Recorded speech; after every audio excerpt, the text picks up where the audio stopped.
que nós gravamos esse vídeo. Bem-vindos, né?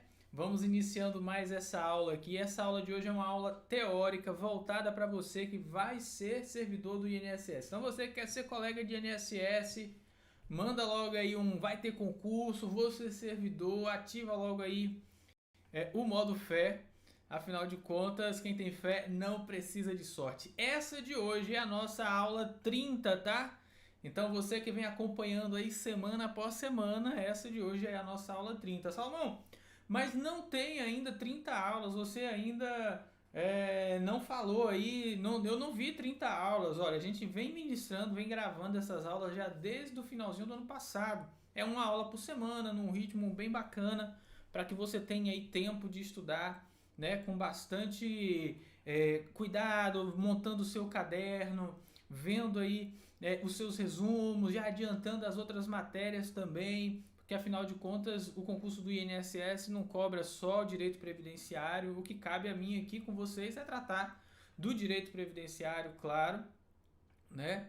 Mas a gente tem que estudar as outras matérias também. Então, enquanto você vai lá já pegando as outras matérias, se preparando ali para outros concursos também, né? Você vai ao mesmo tempo fazendo aí concurso, se preparando para o concurso do INSS, aprendendo direito previdenciário, quem sabe usar isso para se tornar um previdenciarista, utilizar isso na prática profissional. E o que começou como um objetivo de fazer o concurso te deu uma outra profissão, né? Tem acontecido muito com muitos e muitos alunos. Então, fala aí de onde é que você está, se essa é a sua primeira aula aqui com a gente. Se não é a sua primeira aula, diz aí, já assistiu outras. Mas voltando aqui na questão da aula de número 30, hoje é a nossa aula de número 30. Cada aula dessa rende blocos que depois ficam disponíveis apenas lá no projeto INSS, que é o nosso curso mesmo formal para quem é aluno. Se você não é aluno, você é aqui, muito carinhosamente falando, um camarão penetra, né? Você está aqui de penetra, mas é bem-vindo, tá? Tem lugar aqui para você. Então, bem-vindos todos. Aí depois a gente tira essa aula do ar e essa aula fica só para quem é aluno. A aula da semana passada, provavelmente é um horário desse, já saiu do ar, não está mais aí disponível, né? Então, fica atento aí para que você não perca as aulas. Toda semana, segunda-feira, 17 um pouquinho. Às vezes, quando dá, eu começo às 17h17. O horário certo da aula é esse.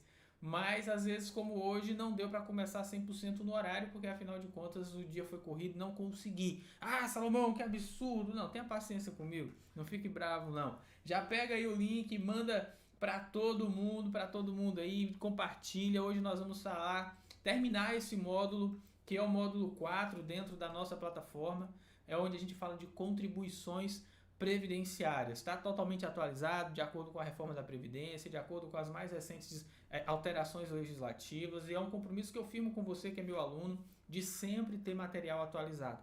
Então não importa se você é aluno do projeto INSS lá, de quando a gente começou em 2018, se você adquiriu essa semana, você vai ter acesso até a prova e vai ter acesso ao material sempre atualizado, tá bom? Então, pessoal que chegou aqui no Instagram, um grande abraço para todo mundo. A Cléia foi a primeira que chegou. Aqui nós temos o Carlos Gustavo, que é nosso aluno lá do projeto INSS.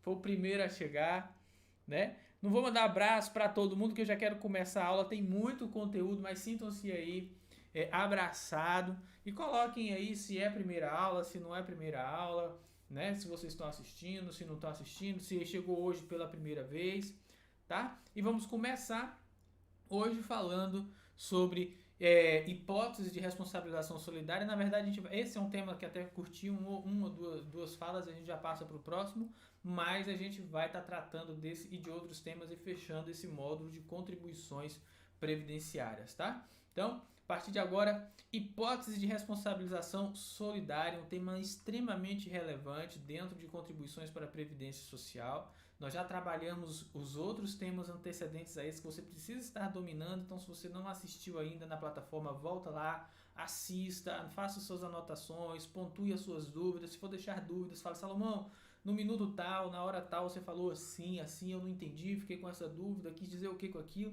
que a gente vai te responder. Então bora lá, hipóteses de responsabilização solidária. O objetivo aqui é aumentar, pessoal, os meios para garantir a contribuição previdenciária, tá? Então, se alguém deixar de contribuir, tem um fiador, vamos dizer assim, uma outra pessoa que é solidária, que vai garantir aquele débito previdenciário.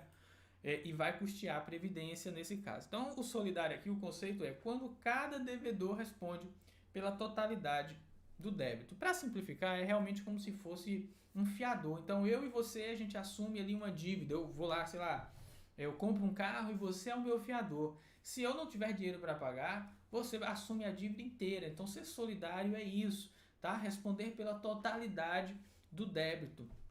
Então, dito isso, atenção, a solidariedade do titular de firma individual e dos sócios das empresas com cotas de responsabilidade limitada, tá? Pelos débitos da Seguridade Social da pessoa jurídica foi revogado lá desde 2009, as bancas continuam cobrando isso. Então, se cair isso em prova para você, você sabe que é falso, tá? O STJ e o STF consideram tal possibilidade de cobrança solidária como inconstitucional, uma vez que não foi instituída por lei complementar e a Constituição diz que deve ser feito, caso seja instituído, por lei complementar, tá?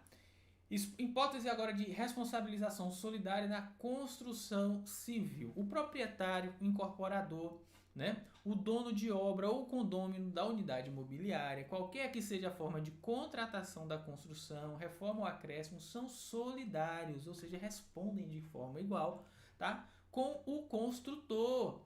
E estes com a subempreiteira pelo cumprimento das obrigações para com a Seguridade Social, ressalvado o seu direito regressivo contra o executor ou contratante da obra, admitida a retenção de importância a este devida, para a garantia do cumprimento das obrigações, não se aplicando em qualquer hipótese o benefício de ordem. O que é aqui o benefício de ordem? Não, cobre primeiro do fulano para depois cobrar do ciclano. Não, não vai ter isso.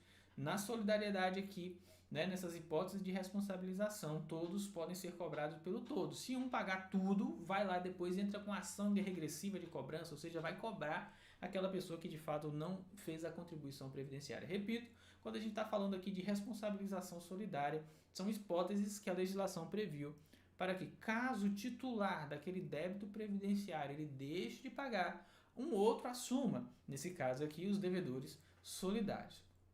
Esse tema, gente, como eu tenho falado para vocês, temas de contribuição da Previdência Social são temas decorebas, são temas maçantes, mas você precisa ser mais forte do que isso e estudar. Por quê? Porque se você não prestar atenção, o seu concorrente vai prestar atenção e ele vai acertar. E aí ele acertando, uma questão te tira do páreo do próximo concurso do INSS, que eu não tenho dúvidas vai ser um dos concursos mais concorridos da história. Então, não despreze temas chatos. Os temas fáceis, os temas legais de estudar, como benefícios, a gente já vai estar entrando nesses temas aqui no nosso curso.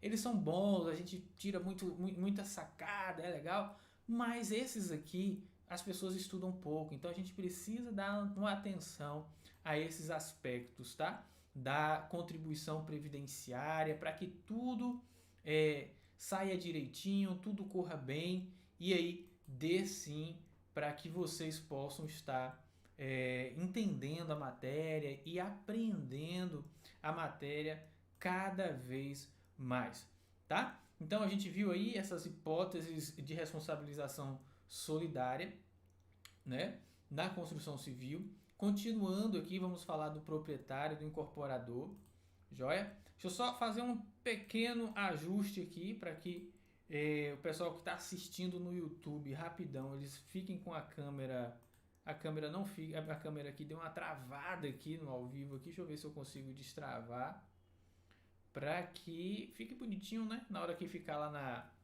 na gravação, rapidinho, se eu só corrigir aqui essa parte do slide, até falar pro editor aí na hora que for editar para cortar essa parte na hora que deixar na plataforma para ficar 100%. Enquanto isso, vão falando aí de onde é que vocês estão, né? A Rita falou aqui que ela não é mais um camarão penetra, que ela adquiriu o curso, né?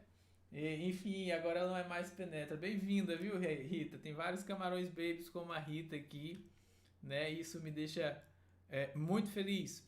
Deixa eu ver aqui o que está acontecendo com essa minha câmera,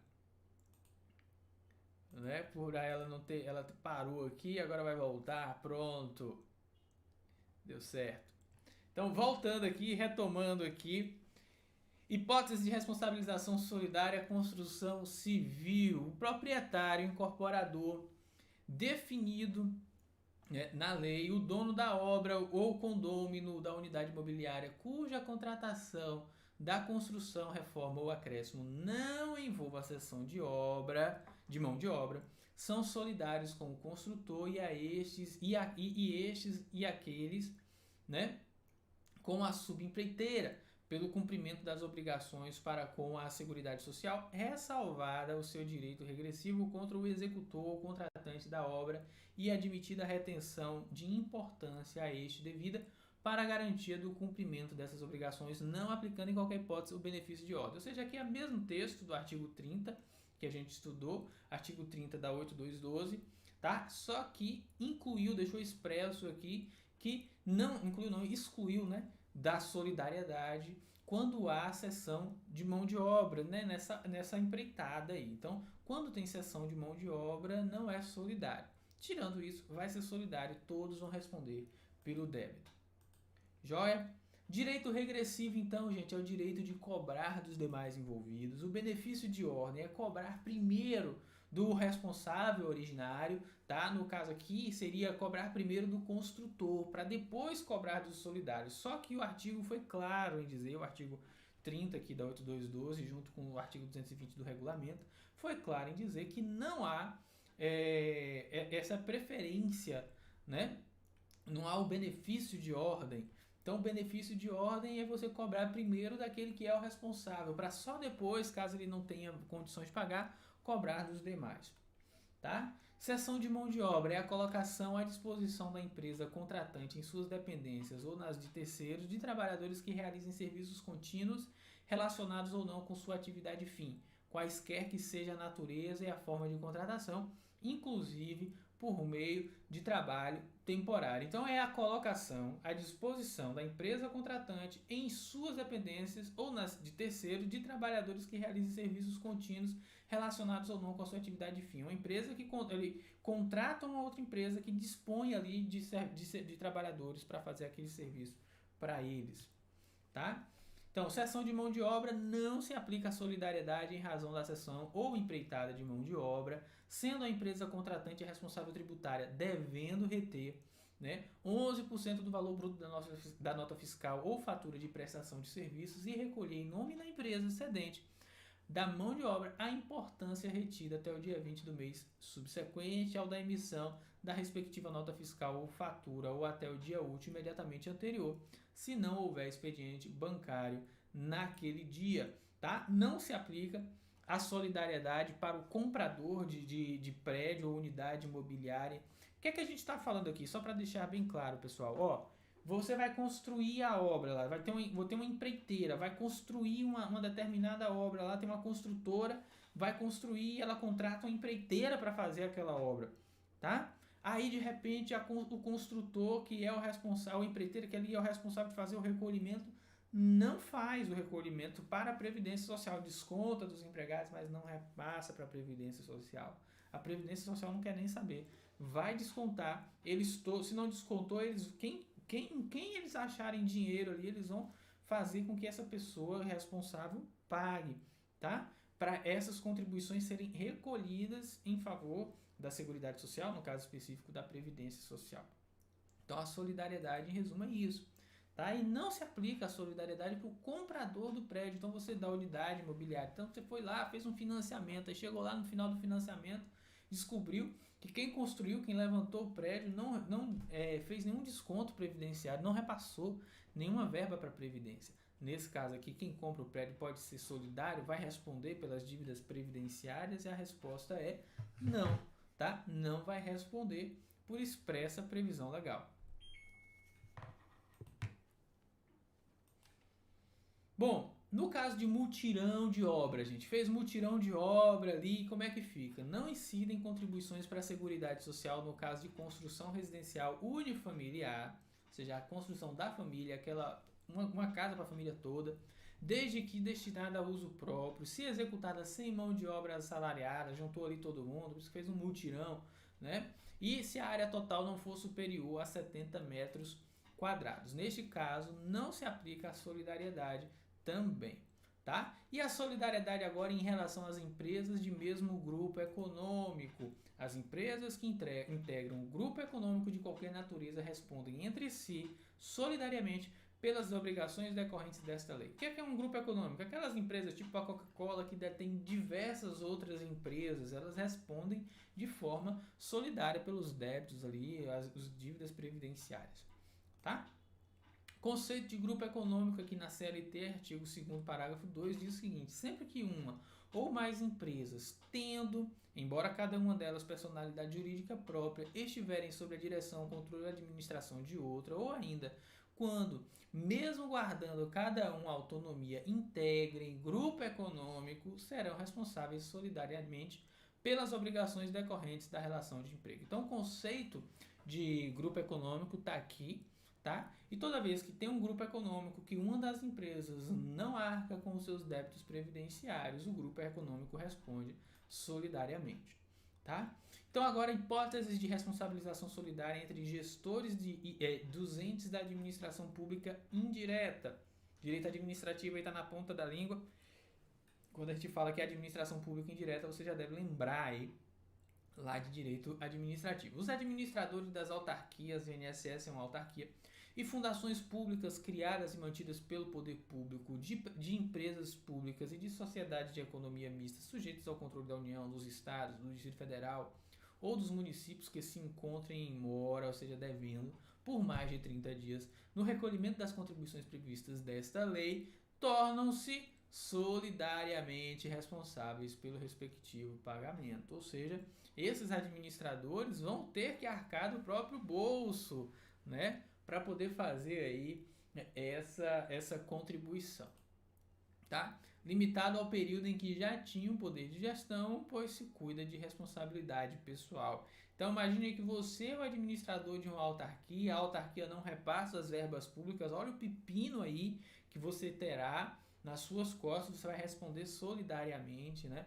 por esse falta de pagamento ali. Ninguém quer isso, né? Ninguém que está ali vai querer fazer isso. Então essa é uma forma de pressionar para que esse próprio gestor ali ele esteja mostrando, né, como é que ficou, como é que não ficou, se pagou, se contribuiu, se não contribuiu para previdência social. Pessoal, você que está ao vivo aí, ó, se a câmerazinha aqui ela travar, a câmera que fica aqui, ela travar, não tem problema não, foca só na minha voz, finge que é o quadro branco, tá?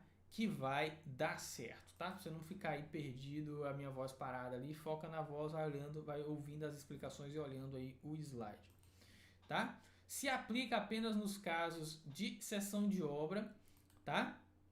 Esse artigo 2, administração pública, deixa eu voltar aqui, a administração pública responde solidariamente com os contratados, o contratado, pelos encargos previdenciários resultantes da execução nos termos do artigo 31, ou seja, se aplica apenas nos casos de cessão de mão de obra, tendo a administração pública feito a retenção ali dos 11% sobre o valor bruto da nota ou faturamento, ela fica dispensada da solidariedade, porque ela cumpriu a sua obrigação, tá? Então, isso aí que é o importante para quê? Para que você saiba se a empresa, se a administração pública, ela reteve ou não ali. Se ela reteve os 11%, ela fez a sua obrigação e aí não tem problema. Se não tem problema, por quê? Porque ela já fez a retenção do valor que ela devia, né? Então, dito isso, tá? Tendo a administração pública feita a retenção sobre os 11% do valor bruto total da fatura ou da nota, né, da nota ou da fatura de prestação de serviços, fica dispensada da solidariedade, joia? Não se aplica a solidariedade nos casos contratados que tiverem por objetivo a realização de obra pública, tá? Então, esse entendimento do STJ. Tenho lá, teve um contrato ali de obra pública e tal, não pagou, não teve contribuição previdenciária, a administração pública vai responder solidariamente? Não, entendimento do STJ aqui não. Joia? E agora a responsabilização solidária do trabalho temporário. O trabalho temporário é aquele prestado por pessoa física contratada por uma empresa de trabalho temporário que a coloca à disposição de uma empresa tomadora de serviços para atender à necessidade de substituição transitória de pessoal permanente ou à demanda complementar de serviços. Então, esse é o trabalho temporário. No caso de falência da empresa de trabalho temporário, a empresa tomadora ou o cliente é solidariamente responsável pelo recolhimento das contribuições previdenciárias no tocante ao tempo em que o trabalhador esteve sob suas ordens, assim como em referência ao mesmo período pela remuneração e indenização previstas em leis. Então, imagine aí que você no final de ano você tem uma loja, um comércio, aí no Natal você contrata, né, trabalhadores para aquela demanda, né, de trabalho do final de ano ali. E aí, de repente, a empresa que você contratou, uma empresa que terceiriza, né? Ela tem ali, ela disponibiliza um trabalho temporário. Daqui a pouco, a empresa que disponibilizou aqueles trabalhadores, ela vem à falência e não recolhe, não faz nada. Se isso acontece enquanto você está utilizando a mão de obra daqueles trabalhadores, você agora é solidário em relação a esse débito e vai responder no caso de acontecer da falência da empresa responsável pelos trabalhadores. Tá?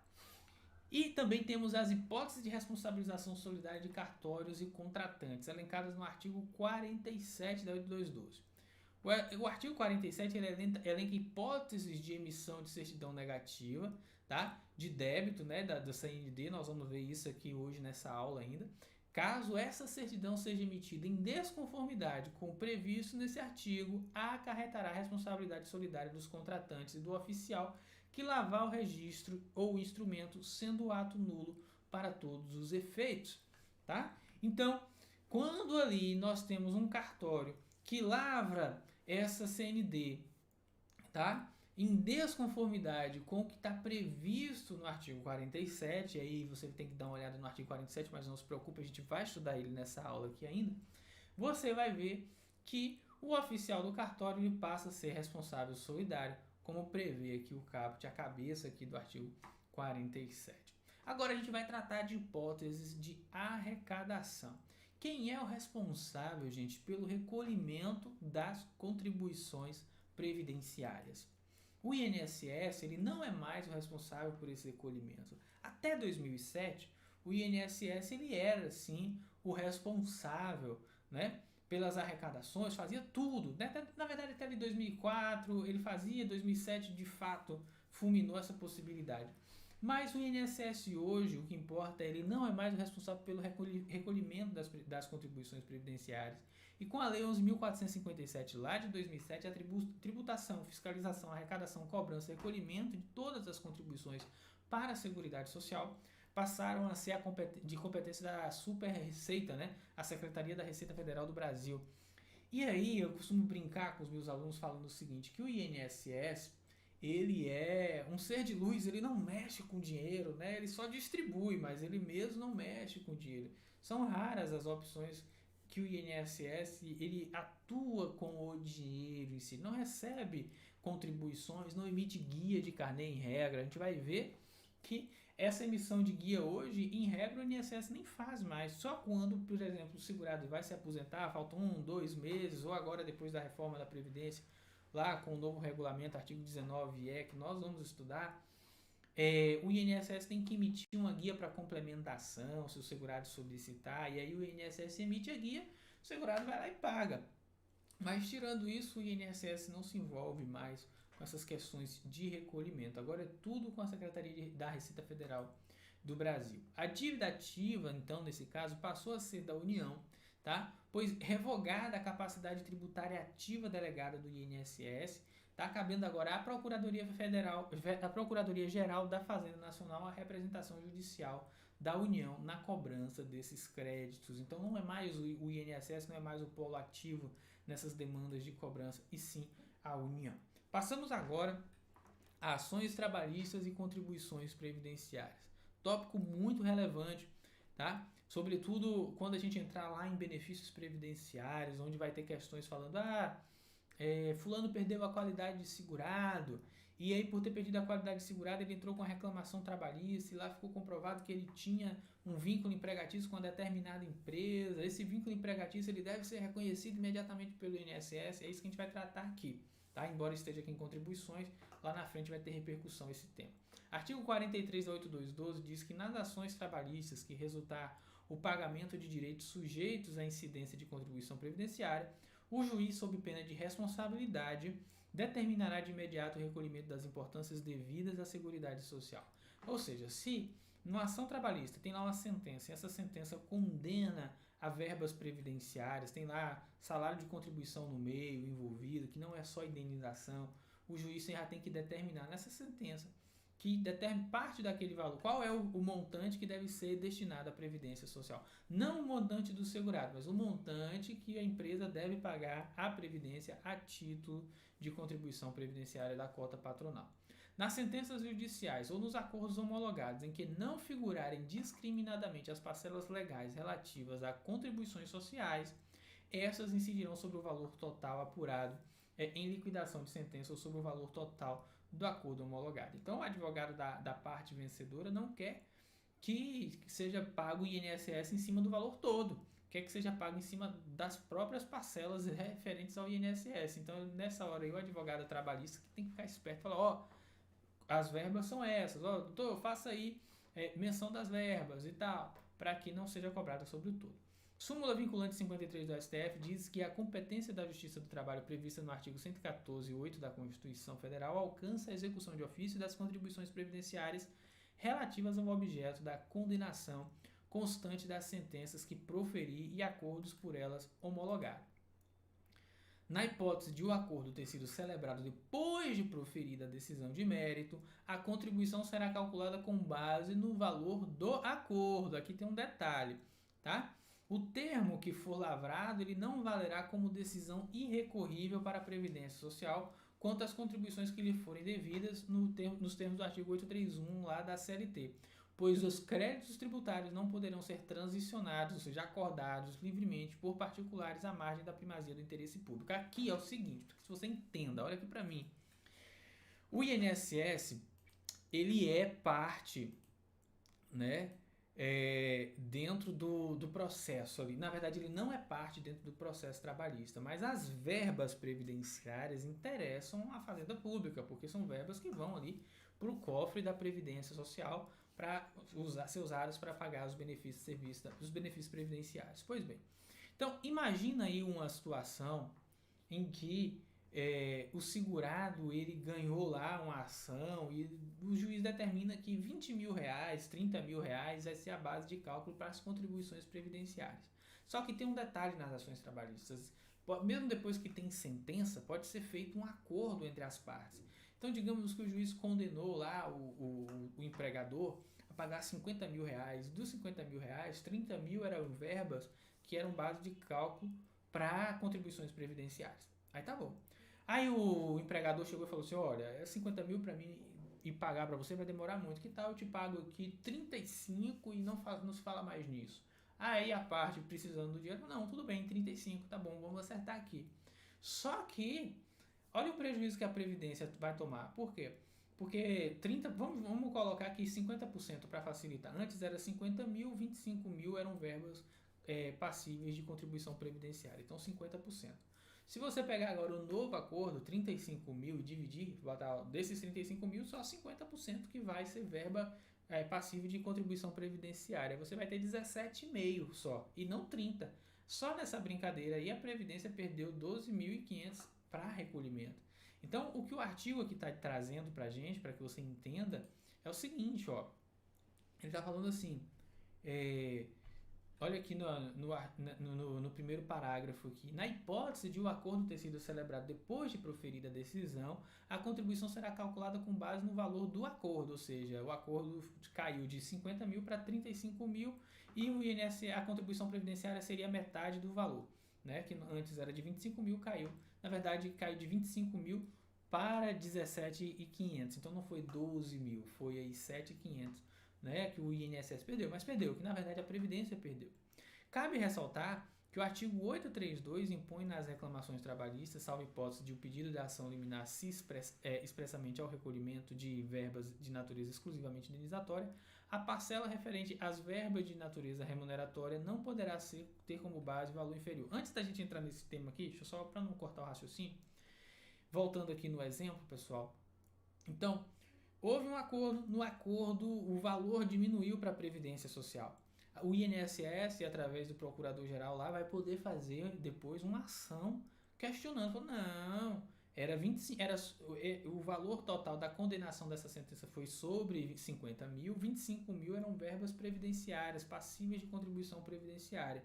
O acordo transicionou entre as partes, ok, mas não pode fazer com que a Previdência fique no prejuízo. É disso que eu estou explicando, tá? E desde 2019, gente, setembro de 2019, não é possível mais nesses acordos que o valor das contribuições previdenciárias acordadas ali ou acertadas em juízo na Justiça do Trabalho tenha valor inferior a salário mínimo, tá? Então não pode ter como base o cálculo de cálculo valor inferior ao salário mínimo para as competências que integram vínculos trabalhistas empregatícios reconhecidos na decisão cognitiva ou homologatória, ou, tá? A diferença entre a remuneração reconhecida como devida na decisão cognitiva ou homologatória e efetivamente paga pelo empregador, cujo valor total referente a cada competência não será inferior ao salário mínimo. Isso foi incluído pela Lei 13.876 lá de 2019 e tem estado vigente desde setembro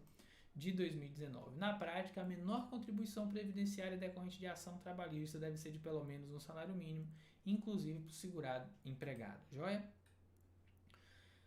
O acordo celebrado após o trânsito em julgado da sentença ou após a elaboração dos cálculos de liquidação de sentença não prejudicará os créditos da União, voltando aqui naquele exemplo que eu falei, tá? Se inicialmente a sentença trabalhista ela impôs ao empregador que recolhesse contribuições previdenciárias de 20 mil, mas após a sentença as partes entrarem em um acordo fazendo com que esse valor caia para 5 mil, a Previdência Social pode recorrer da decisão para reaver essa diferença, que nesse exemplo aqui ficou em 15 mil, ou seja, um prejuízo de 15 mil, porque a base de cálculo muda e diminui o valor total para a Previdência Social, tá bom? A União ela vai ser intimada pessoalmente mediante a entrega dos autos com vista, no caso de haver esse acordo que mudou o valor da sentença. Então, ela vai ser informada das decisões homologatórias de acordo que contenham parcela indenizatória, facultada a interposição de recurso relativo aos tributos que lhe forem devidos, sendo representada pela Procuradoria-Geral Federal, né, órgão vinculado à Advocacia Geral da União, que será intimada dos cálculos para concordância, impugnação ou recurso no prazo de 10 dias, sob pena de preclusão, tá? Então, não sendo necessária a inscrição do crédito em dívida ativa.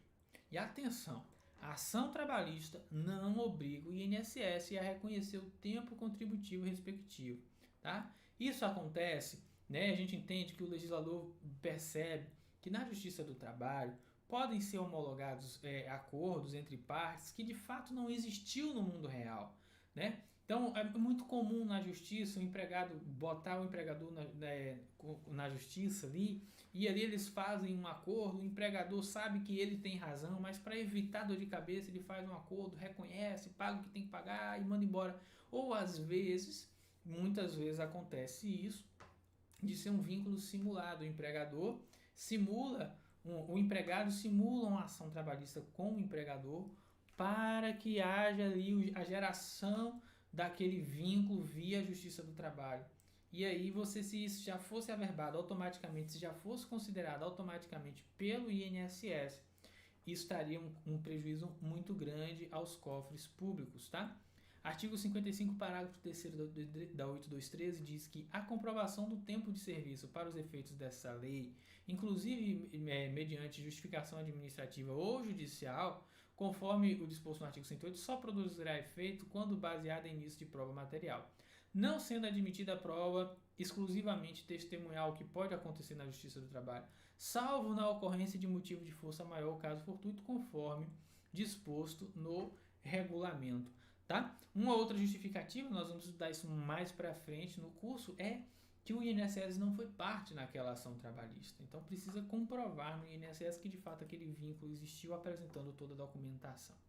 Então, dito isso, tá? Tem aqui a súmula 31 da TNU que diz: a anotação na CTPS decorrente da sentença trabalhista homologatória constitui início de prova material para fins previdenciários. Não confunda. O início de prova material não significa que aquele vínculo vai ser comprovado imediatamente. Tem lá um indício. Vai ter que ser apresentado outros documentos para que o INSS reconheça aquele vínculo trabalhista e aquele vínculo trabalhista passe a contar para fins previdenciários. A Justiça do Trabalho ela não pode determinar que o INSS averbe tempo de serviço ou de contribuição. Tá? Essa é a posição do TST. É da competência da Justiça Federal, nos termos do artigo 109, 1 e parágrafo 3º da Constituição, a averbação do tempo de serviço relativo a vínculo empregatício reconhecido em juízo. Para fins previdenciários, visto que tal competência não se encontra taxativamente prevista no artigo 114 da Constituição, tampouco existe legislação em vigor que fixe competência dessa justiça especializada para determinar tal averbação. Então, esse é um posicionamento pacífico da jurisprudência. A partir de agora, a gente fala de encargos previdenciários decorrentes do atraso e regras de parcelamento. Previsto inicialmente lá no artigo 34 da 8212, foi revogado e atualmente está regulado pelo artigo 30 da Lei 10.522 de 2002. O que são esses encargos decorrentes de atraso e regras de parcelamento? São débitos vencidos e não pagos que devem ser pagos com juros de multa, conforme taxa do Sistema Especial de Liquidação e Custódia, a taxa Selic, para títulos federais, acumulada mensalmente até o último dia do mês anterior do pagamento e de 1% do mês de pagamento. Salomão, preciso decorar? Não, você não precisa decorar, mas você precisa ter essa leitura para quando a questão vier, você saber responder. Na hipótese de restituição judicial mediante uma ação de repetição do indébito tributário, o termo inicial dos juros de mora será coisa julgada. E a multa por atraso no pagamento, como é que funciona? É uma multa de mora, né, pela demora, a razão de 0,33% por dia de atraso, limitada a 20% ao mês. Dá para ser parcelado, gente, esse tipo de débito? Dá para ser parcelado, vinculado ao pagamento da primeira parcela em até 60 vezes. Tá? É necessário uma garantia real ou fidejussória em caso de inscrição em dívida ativa. É possível fiança bancária e o pedido de parcelamento deferido constitui confissão de dívida e instrumento hábil suficiente para a exigência do crédito tributário. Os valores parcelados sofrem incidência de juros conforme a taxa Selic, tá? Acumulada mensalmente até o último dia do mês anterior ao pagamento e de 1% no mês de pagamento. E é proibido o parcelamento das contribuições previdenciárias passíveis de retenção na fonte, de desconto de terceiro ou de subrogação. Então, quando o empregador ele não faz aquele desconto do empregado, ou faz, mas não repassa e se acumula, depois ele não pode parcelar, porque isso aí deveria ser pago mês a mês. Joia? Assim como os valores recebidos pelos agentes arrecadadores não recolhidos aos cofres públicos. Aquela velha, o agente foi lá, cobrou, botou no bolso, não repassou aos cofres públicos. Se ele for pego, for intimado a pagar isso aí, ele não vai poder parcelar esse débito.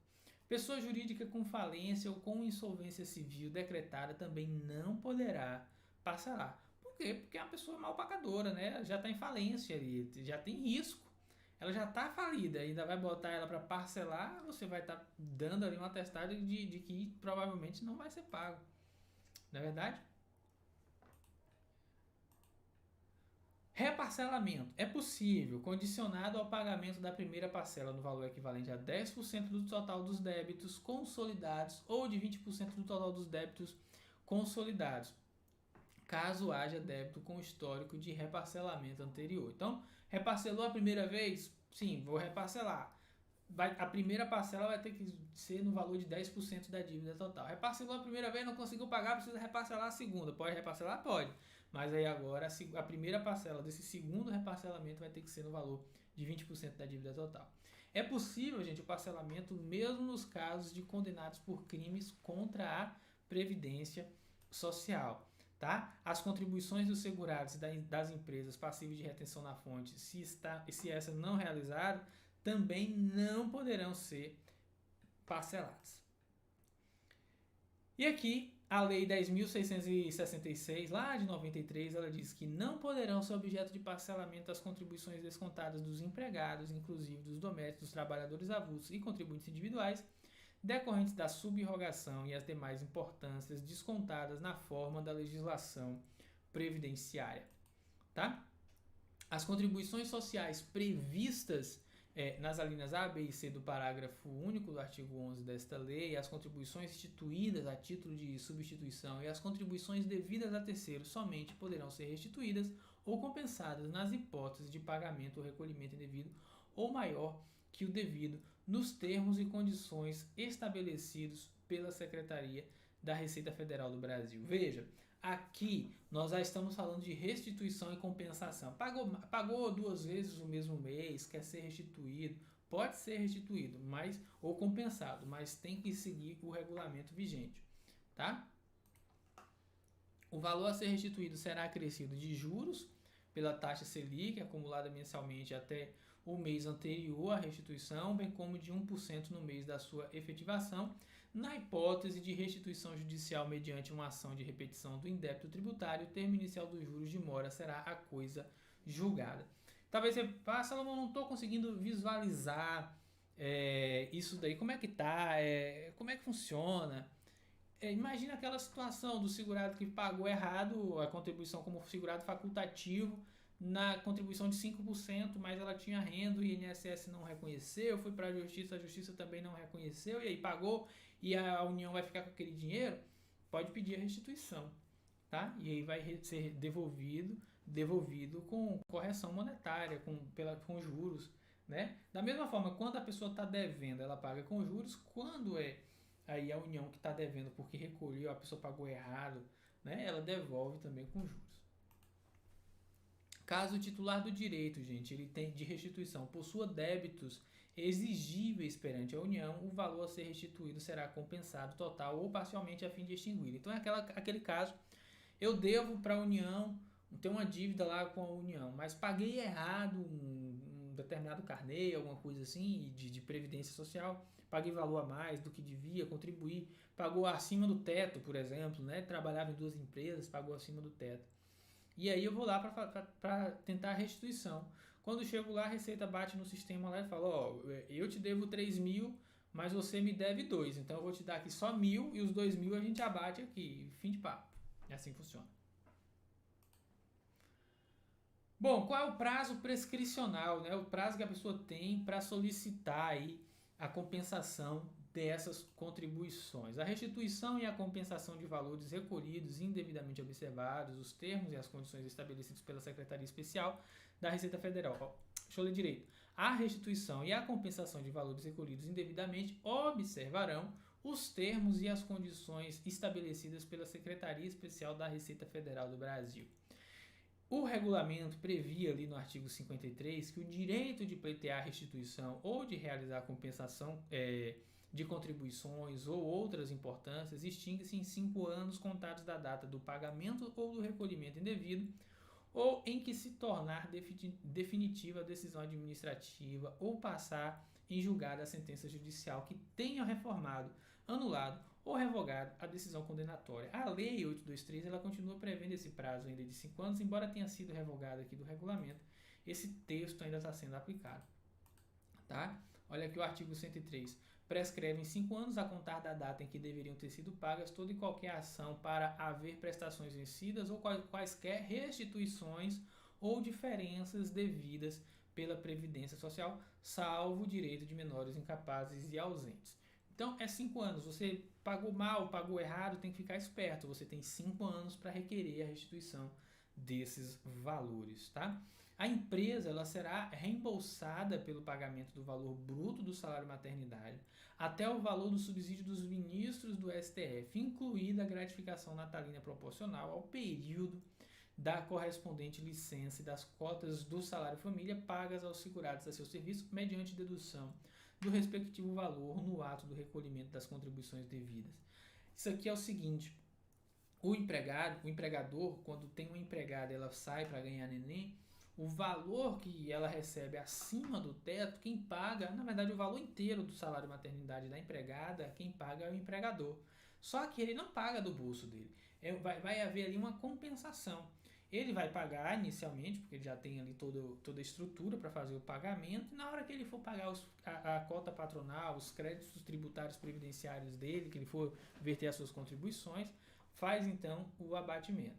E aí o STF já decidiu que ele vai ter de volta até o valor que é pago para os ministros do STF. Então, uma empregada que ganha 100 mil, arredondando a conta, vai receber, a empresa vai pagar os 100 mil inteiro para essa empregada, a título de salário maternidade, mas vai ter abatido lá das contribuições previdenciárias da cota patronal até o valor total do subsídio dos ministros do STF, 39 mil, um quebradinho, tá? A partir de agora, a gente vai falar de obrigações acessórias da empresa. Mas antes de eu entrar nesse assunto, o que é que você está achando dessa aula? Muito pesada hoje, né? Muito conteúdo, mas é assim mesmo, não dá para alisar não. É aquela velha história, né? Treino duro, jogo fácil. Você que está aí, não está me ouvindo, comenta aqui para mim, deixa eu saber se vocês estão vivos enquanto eu bebo um golinho d'água.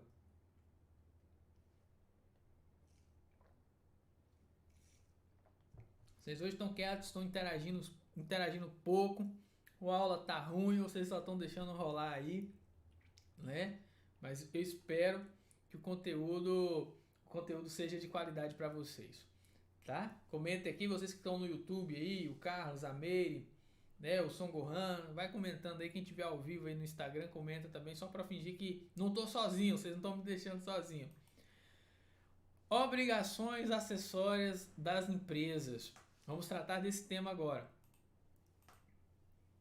As ações positivas e negativas em prol da arrecadação e fiscalização dos referidos tributos para a Previdência, prevista ali no artigo 32 da 8212, tá? A empresa é também obrigada a... Aí aqui são obrigações acessórias, não quer dizer que é de fato a contribuição. Vocês vão ver que é mais a parte de escritório da empresa, que a empresa tem que manter para que o INSS, a Receita Federal, tenham acesso a essa documentação, afinal de contas é a empresa que gera esse documento. Então a empresa ela deve preparar folhas de pagamento das remunerações pagas ou creditadas a todos os segurados a seus serviços, de acordo com os padrões e normas estabelecidos pelo órgão competente da Seguridade Social. Lançar mensalmente os títulos próprios de sua contabilidade de forma discriminada, né? Os fatos geradores de todas as contribuições, o montante das quantias descontadas, as contribuições da empresa e os totais recolhidos. Prestar à Secretaria da Receita Federal do Brasil todas as informações cadastrais, financeiras e contábeis de seu interesse na forma por ela estabelecida, bem como os esclarecimentos necessários à fiscalização. E excepcionalmente estão dispensados da apresentação de escrituração contábil o pequeno comerciante, a pessoa jurídica tributada com base no lucro presumido, bem como a pessoa jurídica optante do sistema simples de arrecadação de tributos, desde que mantenha a escrituração do livro caixa e do livro de registro de inventário.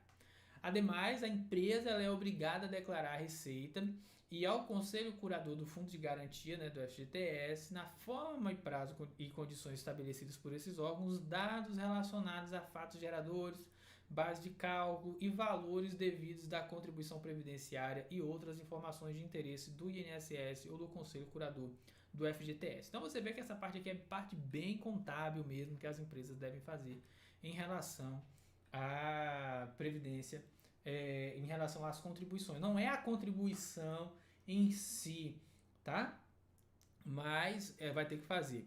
Aqui ao vivo a Rita tá falando que a aula é decoreba. Não tem muito o que inventar. Aqui é isso mesmo, tá, Rita? Infelizmente eu reconheço que esse tema ele é um pouco chato, mas é esse tema que vai te colocar dentro lá do INSS. Essa declaração ela se realiza através da GFIP, né, que é a Guia de Recolhimento do Fundo Garantidor por Tempo de Serviço, informações da Previdência Social obrigatória para todas as pessoas físicas ou jurídicas sujeitas ao recolhimento do FGTS, bem como as contribuições e ou informações da Previdência Social. A GFIP ela deve ser entregue na rede bancária até o 7º dia do mês seguinte àquele em que a remuneração foi paga, acreditada ou se tornou devida ao trabalhador. E ou tenha ocorrido outro fato gerador de contribuição previdenciária, mesmo que não tenha se concretizado a hipótese de incidência de contribuições previdenciárias, tá? A chamada GFIP movimento. A GFIP, gente, ela constitui uma confissão de débito. Tá? A GFIP, como eu já disse antes, ela é a guia de recolhimento lá do FGTS, e o FGTS é o Fundo de Garantia por Tempo de Serviço. Para prova, não precisa saber o que significa a sigla, estou trazendo aqui mais para que o seu conhecimento fique completo. Caso a empresa declare a ocorrência da obrigação tributária principal, a GFIP equivale ao lançamento por homologação e constitui instrumento hábil e suficiente para a exigência do crédito tributário. Suas informações elas vão compor a base de cálculo de dados para fins de cálculo e concessão dos benefícios previdenciários do RGPS. Então, toda vez, quando você for servidor do INSS, preste atenção, quando você for servidor do INSS, mais uma vez, quando você for servidor do INSS, modo fé ativado, aí é a hora que você comenta amém, amém, amém, amém, você escreve aí no seu caderno, você está anotando aí, só uma pausa, só para desopilar. Tá anotando aí no seu caderno? Bota assim, ó, não precisa, o editor aí que for editar essa aula, não precisa editar essa parte, não. Pode deixar que essa parte é importante, a fé, né? Ativar a fé. Quando você for servidor do INSS, aí você bota em modo fé ativado, né? Diga amém, ou você anota aí no seu caderno aí no cantinho, quando eu for servidor do INSS, amém, amém, amém. Você vai ver que as empresas, aparece lá no CNIS, no Cadastro Nacional das Informações Sociais, né?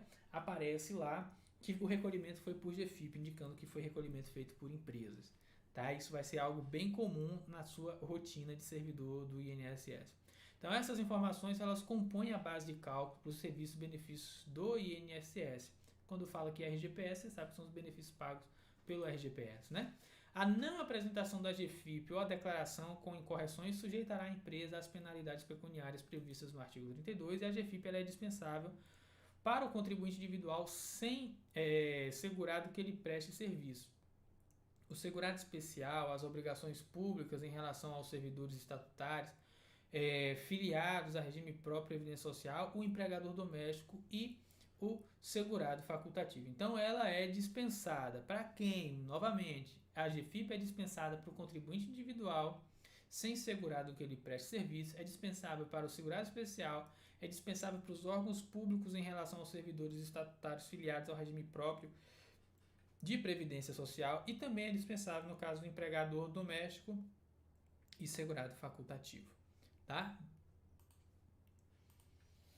A empresa ela também, gente, é obrigada a comunicar mensalmente aos empregados, por intermédio de documento a ser definido em regulamento, os valores recolhidos sobre o total de sua remuneração ao INSS. De acordo ainda com o artigo 32 lá da 8212, os órgãos da administração direta, autarquias, fundações, empresas públicas da União, dos Estados, do Distrito Federal e dos municípios, na forma estabelecida pela Secretaria da Receita Federal do Brasil, tá? Devem apresentar folha de pagamento até o dia 30 de abril do ano seguinte ao encerramento do exercício. Quando fala que encerramento do exercício, 1º de janeiro a 31 de dezembro do ano anterior. Tá? E agora a gente entra na parte final desse bloco. Certidão negativa de débito, a chamada CND.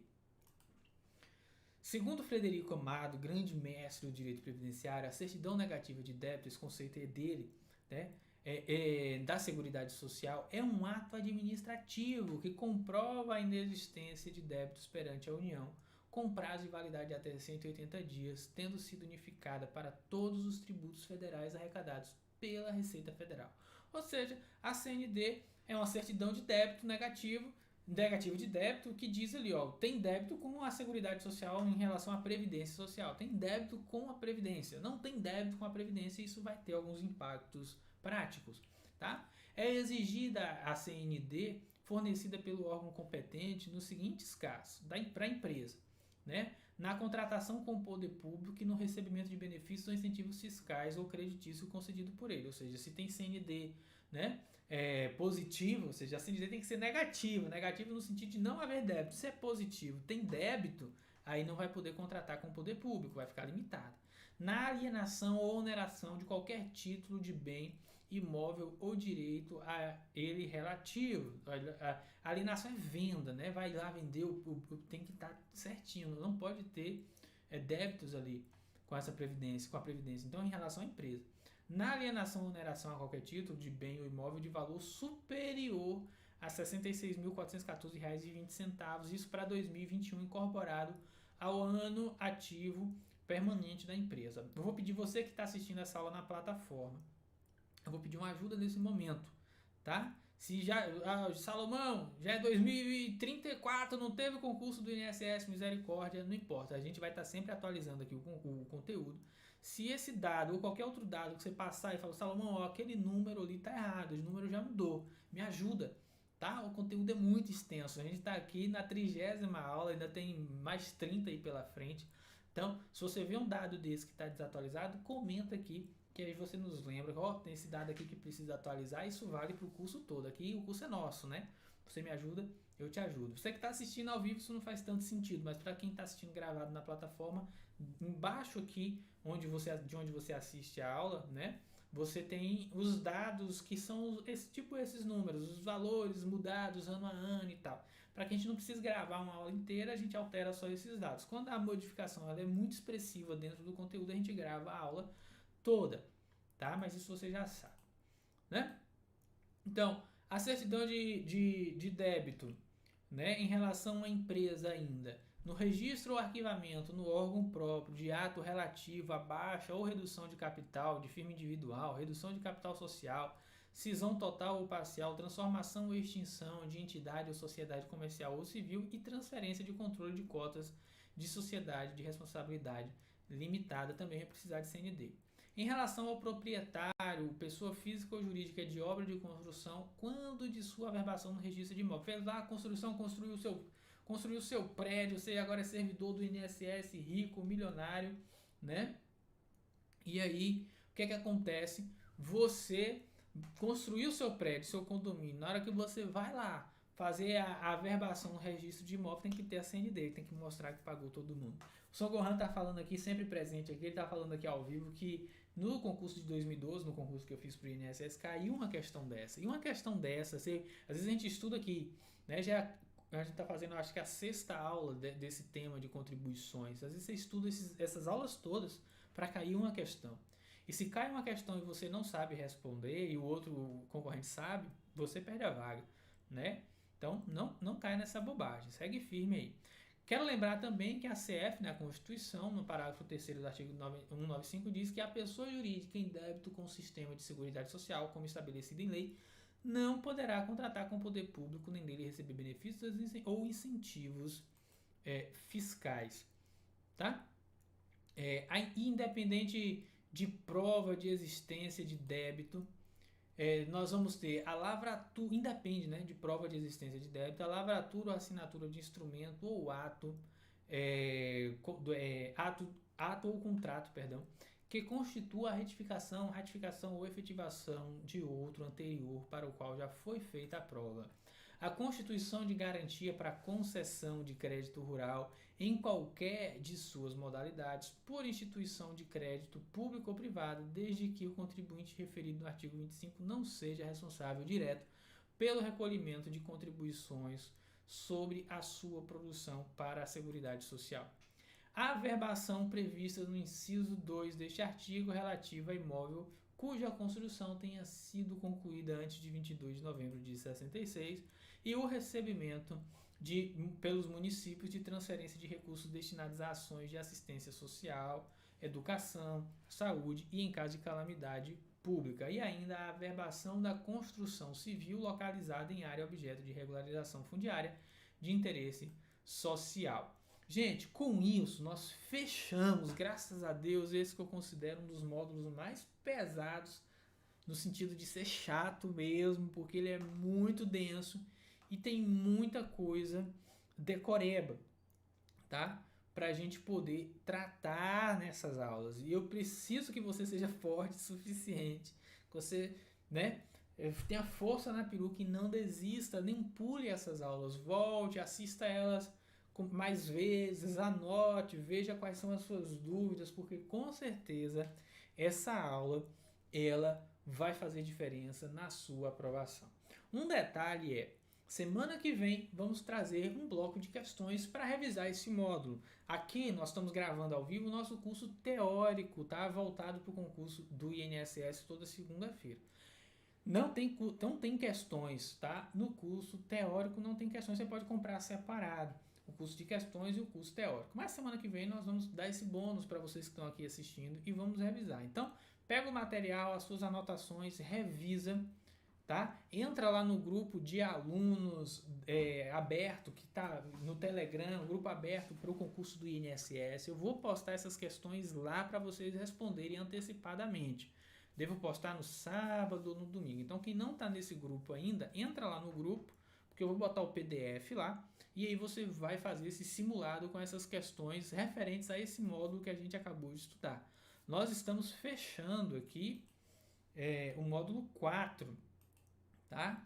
Então, até aqui, com essa aula de hoje, eu acho que a gente vai para a aula, em termos de bloco, já vamos aí para a aula 34, provavelmente a aula que vem é a 35 ou a 36. Então, o que acontece? Vocês que são alunos que estão acessando na plataforma, olhem lá na plataforma, revisem o módulo inteiro, tá?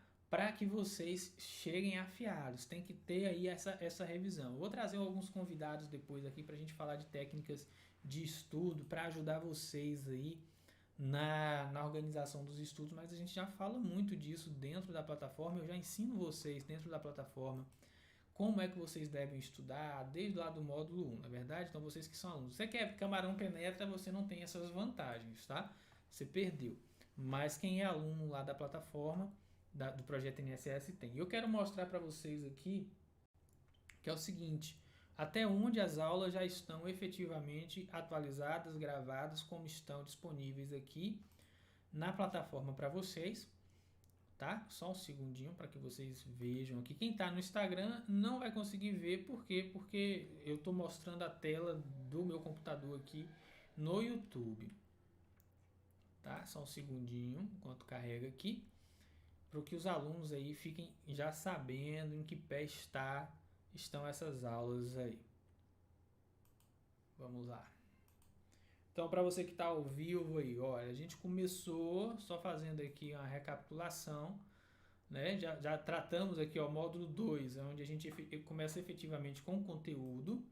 Então, a gente vem aqui com Seguridade Social na Constituição, depois a gente foi para o módulo 3, que é a Introdução ao Regime Geral e aos Princípios da Previdência, né?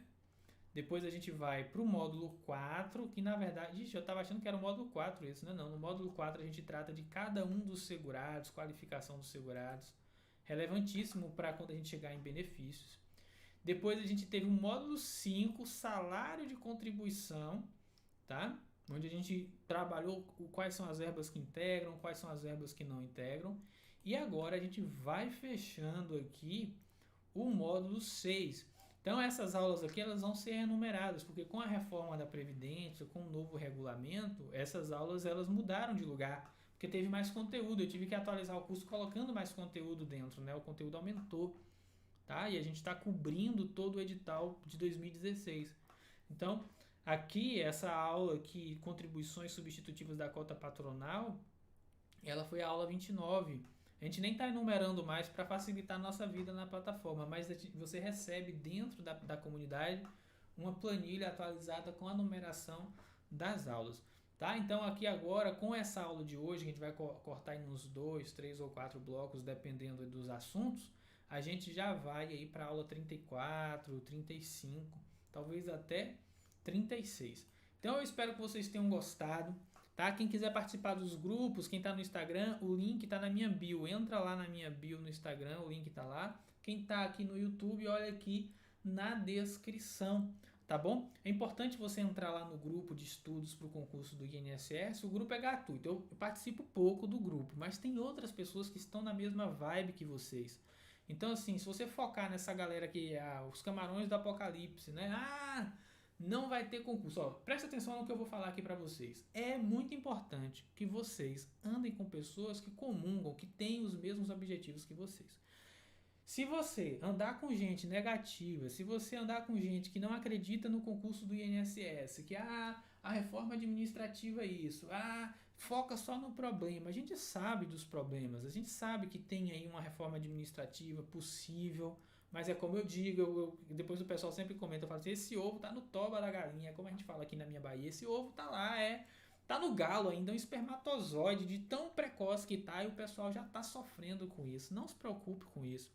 Tá? Junta com gente que está estudando, não foca, não seja imediatista. É como o Thiago Nigro, né, do Primo Rico, ele fala: foque, projete a longo prazo e haja a curto prazo. O que você tem que fazer hoje é correr contra o tempo, dominar direito previdenciário, você precisa dominar as matérias básicas, tá?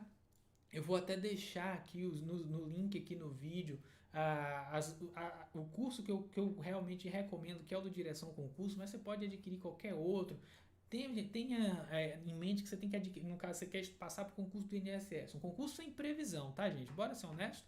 É um concurso que a gente espera para 2022, tudo pode acontecer, inclusive nada. Eu espero 2022, mas a definição sai agora, 31 de maio de 2021. Então, se não tiver de fato a liberação do concurso até 31 de maio, já era, não vai ser em 2022, né? E aí se prorroga. E eu não quero que você fique frustrado. Você está com a corda no pescoço, precisando de comida na mesa, o momento não é de estudar para o concurso do INSS. Agora, se você está pensando no longo prazo, no médio e longo prazo, de se preparar, falar, pô, não tenho outro concurso em mente, poxa, se eu parar agora, pelo menos eu tenho o concurso do INSS como uma desculpa para continuar estudando, tá? Então, assim, foca no que depende de você, o que depende do governo, o que depende de forças alienígenas, não foca nisso não. Eu semana passada eu falei, rapaz, eu fui aprovado em 39 dias. Comecei do zero, nunca tinha estudado direito previdenciário. Por que eu falo isso? Porque ele quer vender o cursinho, é fodão, quer mostrar que... Não é isso, é pra mostrar, se um cara como eu passou, com a base fraca que eu tinha, eu passei em 39 dias, você tem um ano aí para se preparar. Então, se prepara, foca nas básicas, seja honesto com você mesmo. Você já está em 90% de acerto em português, gramática, você já está em 90% de acerto em constitucional, administrativo. Outro dia alguém falou, Salomão, mas lá em 2012, lá em 2016, alguém passou lá não sei aonde com 63 pontos. Mas olha a grande maioria. Esse concurso é um concurso muito concorrido, você tem que nivelar por cima, tá? Então, não vai ter o concurso do INSS não? Sim, mas você já está estudando as matérias básicas que são as mesmas que caem em outros concursos? Porque está tendo concurso mesmo com toda a dificuldade, né? Assim, apesar da pandemia, teve vários concursos nesse último ano aí. Alguns foram suspensos e tal, mas teve. Então você tem que pensar, tipo, quando voltar, os concursos só estão aí acumulando, só estão acumulando. Quando voltar, você tem que estar top nas matérias básicas. E matérias básicas, eu digo português, administrativo, constitucional, ética no serviço público federal, raciocínio lógico, informática. Então, gente, estuda, fortalece as básicas. Previdenciário, deixa comigo, eu vou ajudar vocês, tá? Salomão, eu não quero comprar seu curso, só quero fazer. Não tem problema, mas faça o seu cronograma dessa forma que eu estou falando, que vai te ajudar, isso vai transformar a sua vida. Lá na frente, eu quero encontrar com você um dia no shopping, quando eu estiver de férias em Miami, é a hora que você diz amém. Eu quero te encontrar fazendo compras lá em Miami. Salomão, eu estudei com você. Eu não comprei seu curso, mas eu estudei, segui suas dicas, foi maravilhoso, eu passei no concurso, depois eu passei em outro. Enfim, o que eu quero é isso. É isso que me realiza de fato. Então, tem várias histórias de colegas de INSS que passaram no concurso 2016 por conta das nossas aulas que a gente já ministra desde lá. Nós começamos o canal no YouTube em 2015, quando teve um anúncio do concurso. O primeiro concurso que teve depois do concurso que eu fiz de 2012, assim, um concurso de grande porte. A gente teve ali um em 2013, feito pela FUNRIO, salvo engano, mas que foi específico para formação superior e tal. E aí, em 2015, foi a minha hora. Eu falei, não, velho, eu passei, eu sei o caminho, eu sei como é que eu fiz, estudei a matéria, já estava formando já em direito na época. E aí eu comecei o canal, de lá pra cá, nunca mais eu parei. Então, vez ou outra, aparece um aí perdido, fala, é o miseravão que só quer vender o cursinho. Pô, quem que só quer vender o cursinho? Tudo bem, eu vou vender, não tenho problema com isso, eu vendo mesmo, mas eu também estou te ajudando aqui com aulas gratuitas, estou te orientando toda semana, escuta o que o seu professor está falando, tá? E uma dica final, não saia comprando todos os cursos, não. Compre um, ou o meu, ou de outro professor, ou de outro cursinho, foca nele, termina o material, depois você passa para o outro se for o caso. Confie nos seus professores. Se você ficar acumulando muitos materiais, isso vai te atrapalhar. Até porque cada professor tem uma didática, tem uma dinâmica, e isso pode te confundir. Eu não quero que isso aconteça. Então, bota aí hashtag te vejo em Miami, tá? Você que tem fé. E estuda. Aqui embaixo eu vou deixar o link da descrição do meu curso. Se você quiser se tornar um camarão baby, deixar de ser um camarão penetra, baby porque está começando no curso. Se você quiser adquirir os cursos das outras matérias que eu indico, eu vou deixar aqui embaixo na descrição também. Joga duro, adquira, compre, invista no seu futuro, vai valer a pena. Tá? Não quer investir em nada não, quer continuar do jeito que tá, não tem problema não. Mais cedo ou mais tarde, mais rápido, mais demorado, vai dar certo. Gente, um grande abraço, vamos ficando por aqui. Obrigado pela paciência, pela audiência, espero que tenha abençoado a vida de vocês. Vamos encerrando aqui no Instagram. Deus abençoe a todos e não se esqueça, tá? Quem tem fé não precisa de sorte. Tchau, tchau.